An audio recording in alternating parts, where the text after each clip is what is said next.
50 years ago today, at 11:05, on the morning of Friday, the 27th of October, 1967, the Speaker of the House of Commons declared that royal assent from Her Majesty the Queen had been given to David Steele's Abortion Act. That Act of 1967 would come into effect 6 months later, on the 27th of April, 1968. Friends, since then, 8.8 million abortions, 8,894,355 babies in the womb have been aborted. And at least that number of unborn children have lost their lives. I say at least because, of course, some single abortions will have been carried out on twins, on triplets, or other multiple pregnancies. I repeat the figure: 8,894,355. This is a monstrous figure. Let me put it into context. It is 3 times the population of Wales.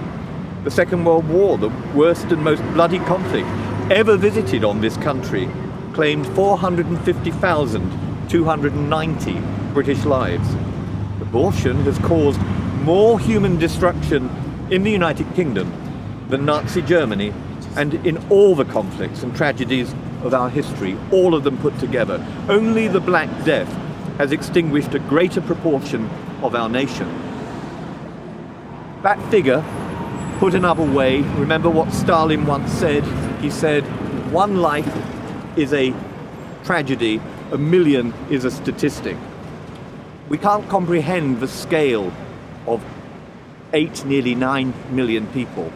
Put it another way, one life is lost each and every single 3 minutes. While we're meeting here, another 5 unborn babies will have had their lives ended. Every single hour, 20 lives are ended. And upon whom is this everyday violence visited? No one less than the most innocent, the most vulnerable, the child in the womb. Now, whilst the abortion lobby, who support and wish to extend this practice, and the related abortion industry, who benefit it, deny it, this is a stark reality. It is a matter of biological fact, simply undeniable, incontrovertible, that from conception, from the time that a human sperm fertilizes a human ovum, a new human being begins to exist, as with every member of every mammalian species. What abortion involves then is not a mere removal of potential life or a clump of tissues or a blob of jelly.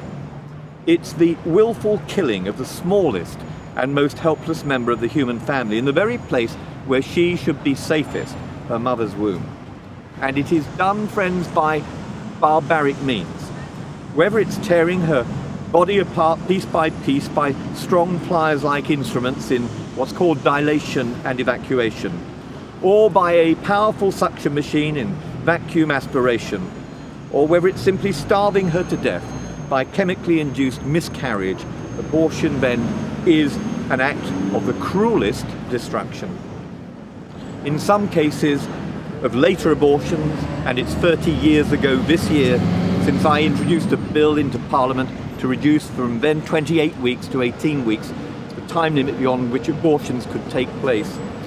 Late abortion can go right up to and even during birth in the case of a child with a disability. 90% of all Down syndrome babies are routinely aborted in this country. Well, just imagine how and what happens and the pain and suffering that imposes.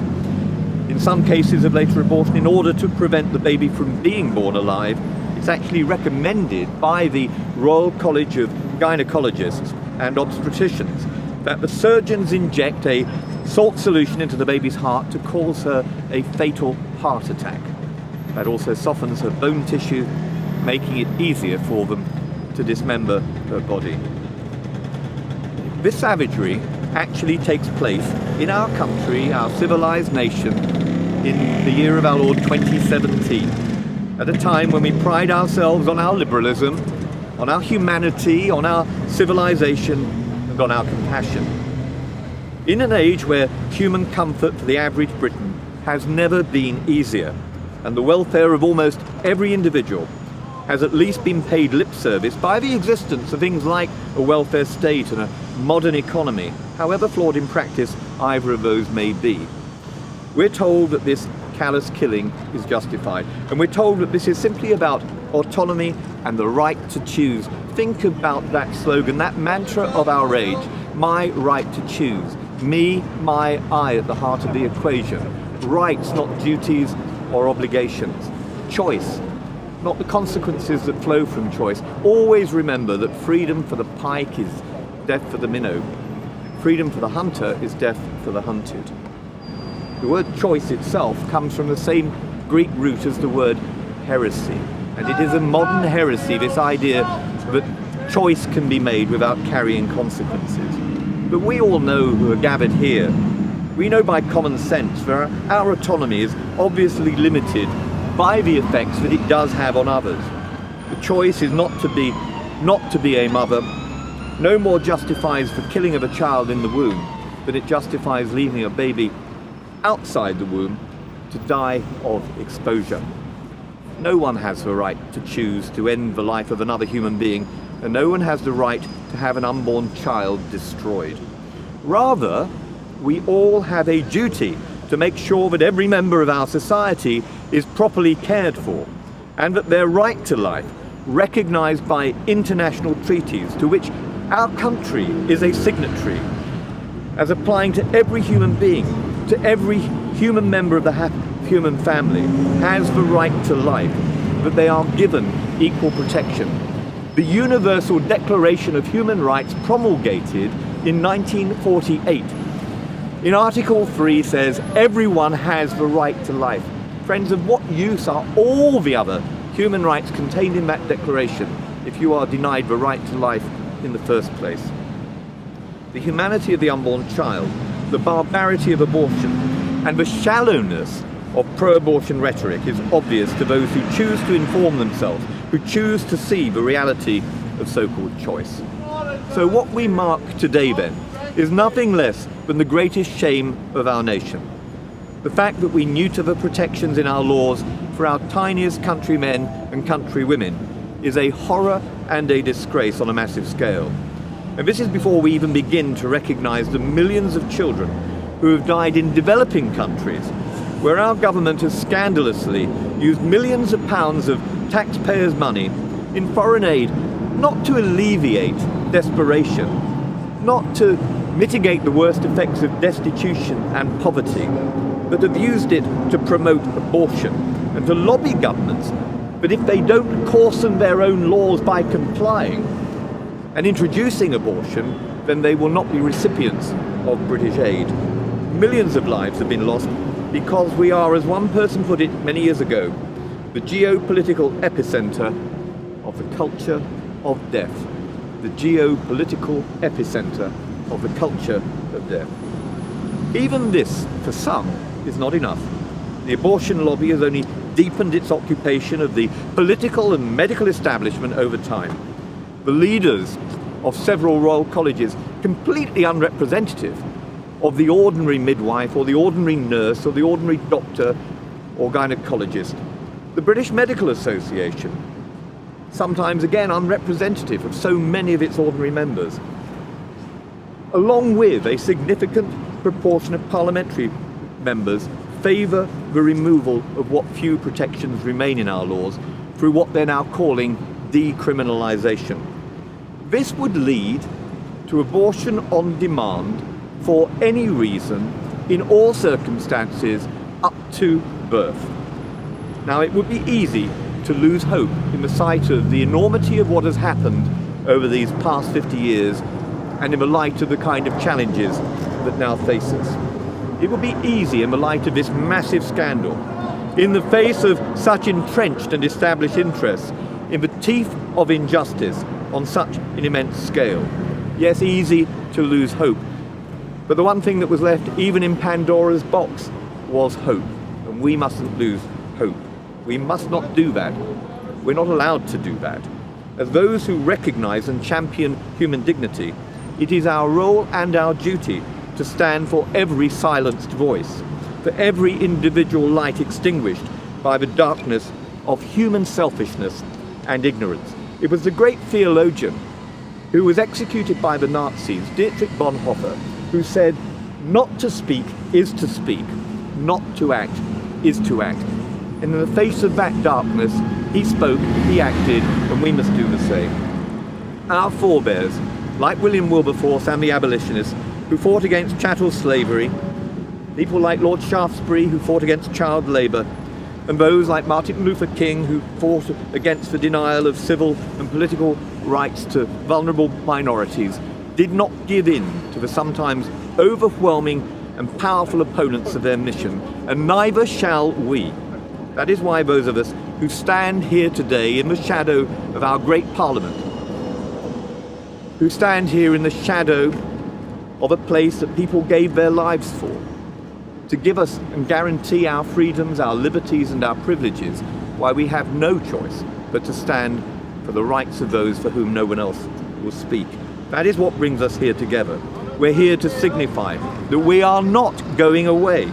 We're not going to remain quiet whilst injustice occurs, and we're not going to stop working and educating and campaigning and fighting till we live in a society where the humanity, the dignity and rights of every member of our nation are together recognised.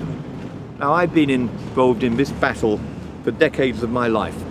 As a boy at school, I signed a petition against the 1967 Abortion Act.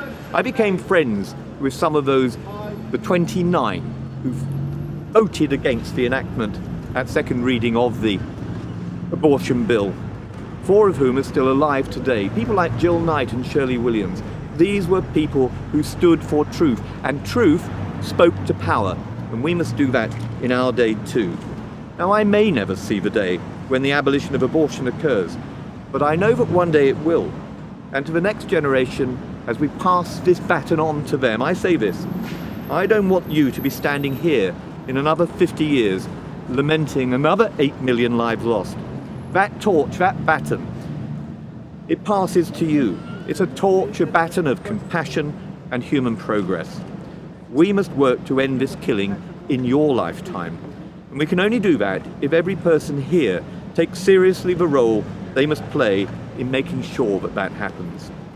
With courage and integrity, with a passion for the best principles of our civilization firing our efforts, let us rededicate ourselves to make sure that by the time the centennial commemoration of the Abortion Act is marked, our society will be one in which human equality and human dignity is so fully respected, so fully protected, that the violence of abortion will be consigned to where every human abuse and cruelty ultimately belongs, to the dustbin of history. We mourn today the failures of our society in capitulating to the hopelessness, to the cruelty of industrialized death. Yet we steel ourselves to work for the day when we succeed in establishing a lasting justice and a true peace. May our indignant sorrow today, as we speak truth to power, be outdone by courageous hope, and may our current and future efforts secure a Britain in which those who succeed us are able to celebrate the ultimate and glorious triumph of human life. And as we ring the bell now for a minute's silence, let's also recall the words of the rabbi who said, "The man or woman who saves a single life saves the world." If that is all we do, then that will be enough. But what is not an option is doing nothing. Thank you so much for being here. And please remember, not the statistics, not even the nearly 9 million, think of the single life. Think of those other 5 lives that have been lost even while we've been standing here, the life that is lost every single 3 minutes that passes. Let's hear the bell toll for them.